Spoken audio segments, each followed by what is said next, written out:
Once upon a time, there was a man, or a boy. Let's start with boy. Once upon a time, there was a boy. Let's call him Bob. Bob never had any issues talking to women. He would go up to women, he would chat them up, he would get their number. Then Bob would hang out with them. He was a good-looking guy. He didn't have too much trouble getting the number or getting a date.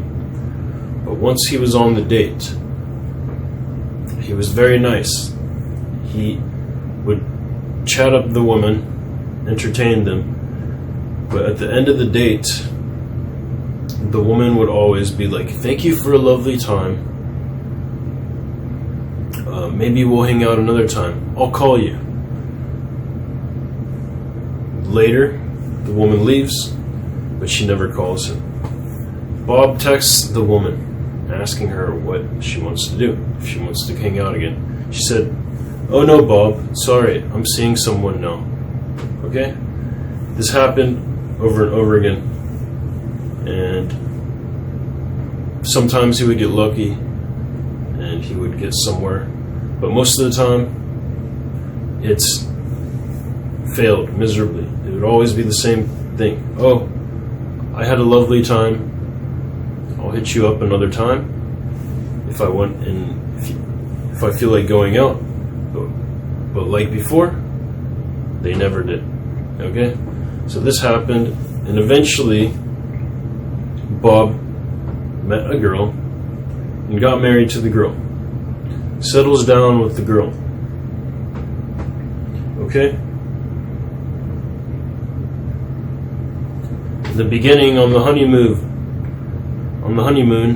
there was lots of sex. Okay? Bob had lots of sex with this girl. Even in the early on relationship, there was lots of sex. But later on, the sex dwindled, and his wife began to give him less and less sex over time. Okay? Eventually, they weren't having sex anymore. So Bob thought this was perfectly normal in a marriage, because his parents were, in fact, not very sexual. According to what he remembered, they slept in different rooms, and he thought that was a normal thing. Okay? Years go on, years pass. And eventually, his wife decides she wants a divorce. So not only is he not getting sex, but he's getting a divorce now. Unfortunately, they bought a house together while they were married. And guess where that house went? It went to the woman, because they also had a child early on in their marriage. So, in the end, Bob found out that his wife had been sleeping around during the marriage. But he didn't find out until after the divorce, where he still lost the house and he didn't get anything. Okay? So Bob lost. He lost his house, he lost his wife, he lost a lot of time. So Bob got tired of waiting, or trying to figure it out. He really wanted to get better with women. He wanted to have it so that women actually wanted to have sex with him. So what did Bob do? He went online, he went on Google, and he looked up dating coaches. And he found a dating coach. And the coach explained to him exactly what he was doing wrong. Okay? And that's what I'm about to tell you.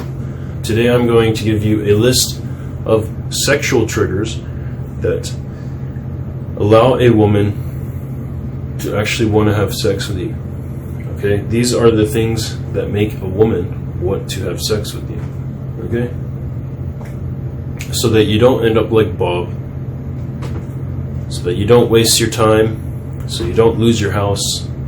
and so that you can actually get sex in a relationship, so that you can be a man that women want to have sex with. Okay, so let's get started.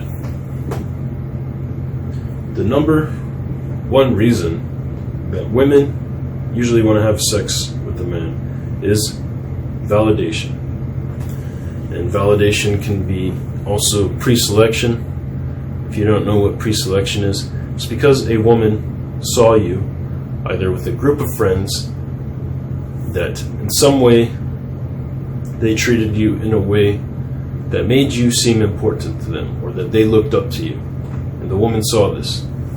Or maybe she knew those guys, maybe it was her brother, and he talked highly of you. Then she might want to have sex with you because she sees you as a high value person. A similar example is when a woman sees you always with a hot woman in a bar. Like if you're a guy who always comes in with a good looking woman, and they see you kissing, and they see you leave together, that is a validation, a reason of a validating situation that will in return make a woman want to have sex with you more. Okay? The second reason is because you're fun.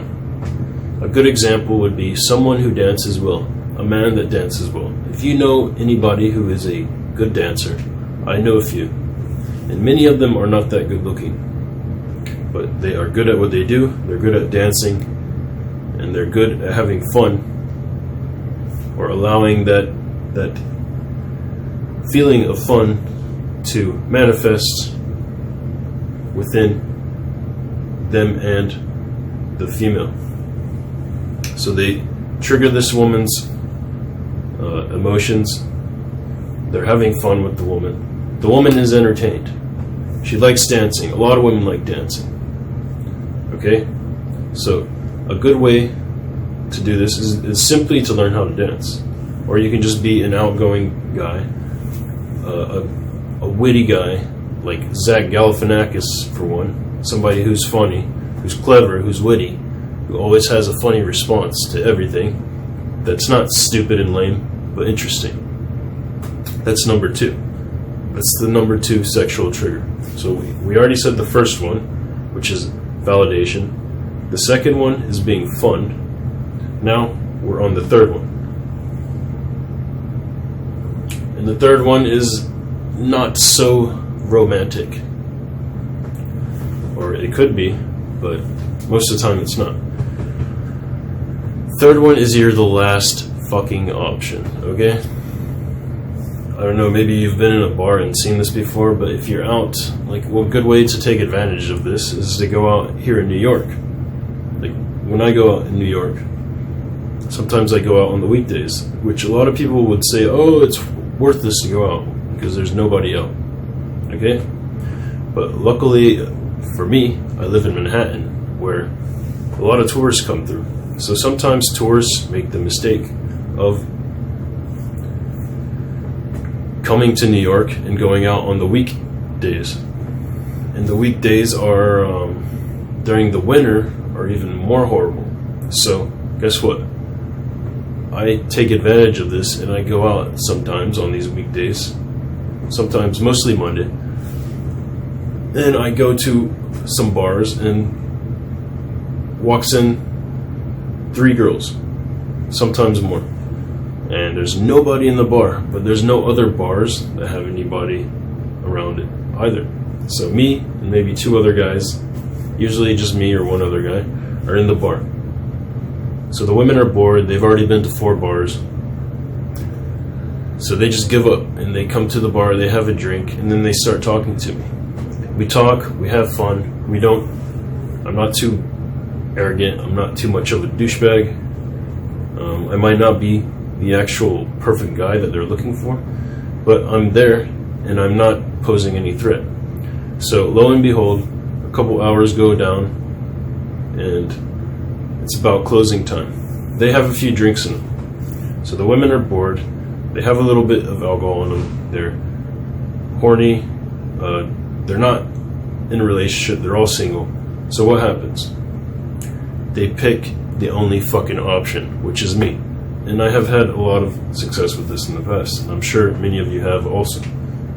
But anyway, those are 3 sexual triggers that allow a woman to want to have sex with you. The first one, like I said, is validation, having some kind of value, presenting some kind of value that makes them value you and want to have sex with you. Okay? So if you make yourself too readily available, and like any other guy, then your value is going to go down. Okay? The second one, to reiterate, is being really fun. That can be through dancing, that can be through colorful sense of humor, just not being boring, having something to say, having something to talk about, not being a quiet, boring nobody. Doesn't matter what you say, whether you're just having fun. And anyway, the easiest way to have fun is just to entertain yourself. Do things that you find entertaining. Say things that you find entertaining. Talk about things that you find entertaining. Don't be offensive, but have fun. Do what would make you have fun. The third thing, like I said, is being the last fucking option. And I don't think I really need to explain that any more than I already did. But anyway, that's all I got to share today. I hope I was able to help you. Remember, don't end up like Bob. And don't forget to leave comments, subscribe, and I will see you next video. Later.